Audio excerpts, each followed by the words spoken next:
கற்பக விநாயக மூலமந்திரம். இந்த மந்திரத்தை தினமும் உச்சரித்து வந்தால் நம்முடைய வெற்றிக்கு உறுதுணையாக இருக்கும் என்பது நம்பிக்கை. கற்பக விநாயகரே நேரில் வந்து காட்சி கொடுத்து நம்முடைய காரியங்களை நிச்சயம் நடத்துவார் என்பது நம்பிக்கை. ஆகவே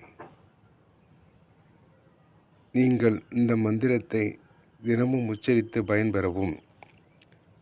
ஓம் தத்புருஷாய வித்மஹே வக்ரதுண்டாய தீமஹி தன்னோ ஸ்ரீ கற்பக விநாயக பிரசோதயாத்.